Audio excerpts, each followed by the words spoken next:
Allez, c'est parti. On va commencer à réaliser notre toute première page web en langage PHP. Vous allez voir que le code en langage PHP s'écrit en fait au milieu du code HTML que vous connaissez déjà.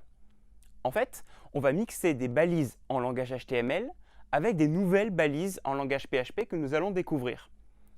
Qu'est-ce qu'on va faire dans ce premier chapitre? Eh bien, ce ne sera pas forcément extraordinaire. On va écrire du texte sur notre page web, mais cette fois en langage PHP. Ça ne fera pas beaucoup de différence avec le langage HTML. Vous allez me dire, ça ne sert a priori à rien de plus, mais faites-moi confiance.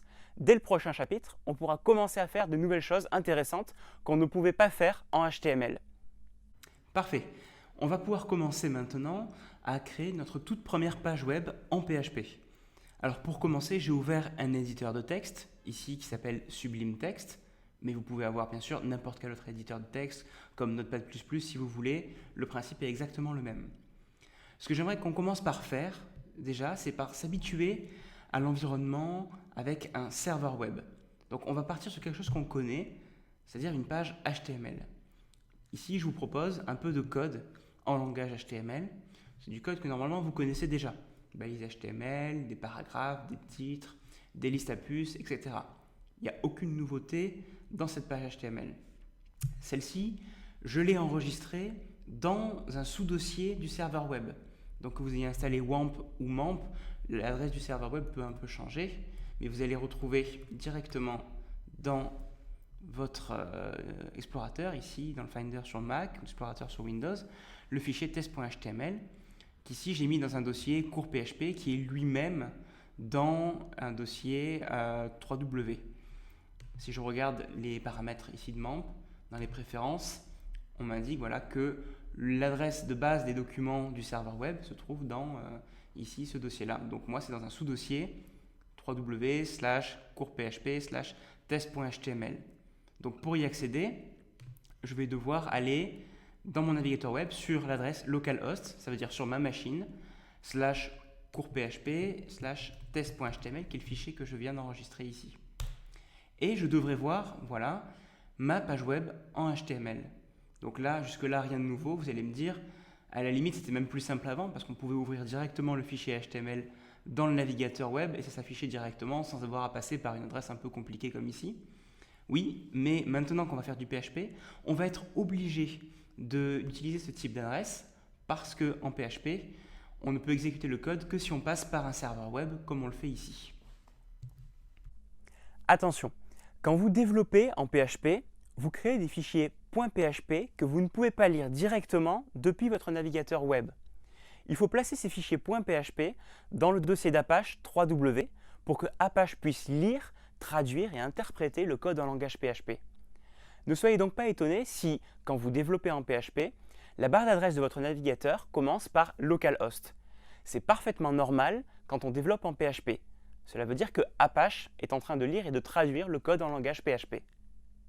Alors intéressons-nous maintenant à l'insertion de code PHP. En fait, le code PHP va s'insérer au milieu du code HTML que vous connaissez déjà. En fait, on peut placer du PHP à peu près n'importe où dans ce code. Je vous propose un exemple. Ici, c'est quasiment le même code, mais j'ai ajouté des balises PHP. Vous voyez qu'il y en a une ici et une autre ici. En fait, dans les deux cas, c'est une balise un peu spéciale. Ce n'est pas une balise HTML, c'est un code spécial qui indique que entre cet espace et cet espace, il y a du code en langage PHP. C'est-à-dire qu'on change de langage au milieu de la page et que maintenant on passe en PHP. Alors, la balise, vous voyez, commence comme ceci. Je vais l'écrire ici aussi, avec un point d'interrogation, PHP. Ensuite, vous écrivez ce que vous voulez, le code PHP en fait, et vous terminez par point d'interrogation et vous fermez les chevrons. Et vous pouvez faire ça sur plusieurs lignes. C'est-à-dire qu'un code PHP peut très bien durer voilà, sur plusieurs lignes comme ceci. Voilà. Le code PHP, vous pouvez aussi le placer, pas seulement entre les balises, mais des fois à l'intérieur même des balises. Vous pouvez très bien imaginer un code PHP ici. Mon code PHP ici. Voilà. Là, ça veut dire que ici, là, il y a du code PHP. Ça peut être au milieu d'une balise HTML, ça ne pose pas de problème.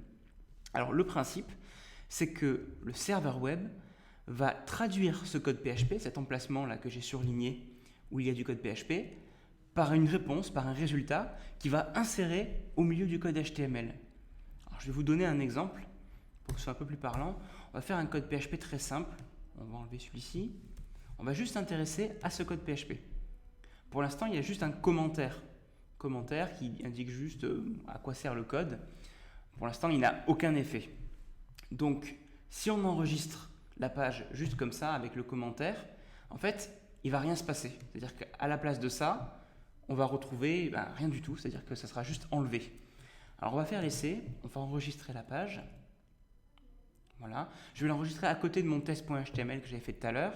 Sauf qu'ici, je vais l'appeler test.php. Je peux l'appeler n'importe comment. Ce qui compte, par contre, c'est quelle est l'extension .php.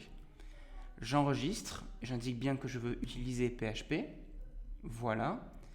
Et ensuite, je retourne dans mon navigateur web et je vais cette fois sur test.php. Voilà.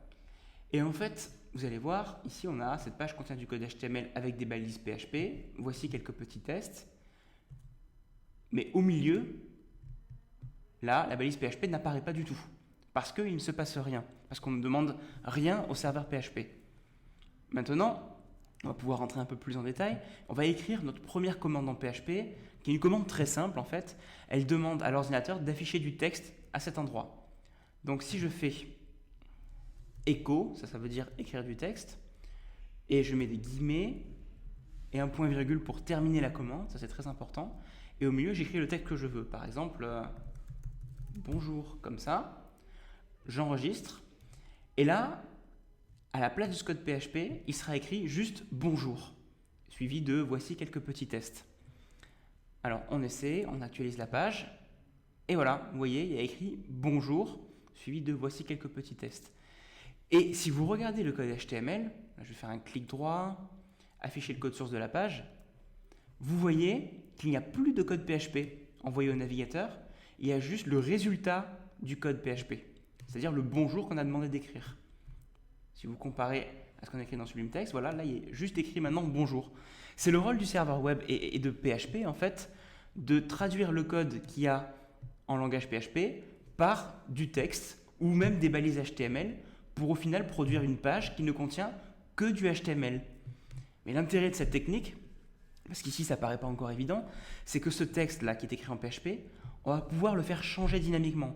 Par exemple, on va pouvoir écrire bonjour si c'est le jour ou bonsoir si c'est le soir, en fonction de l'heure, de la machine, du serveur.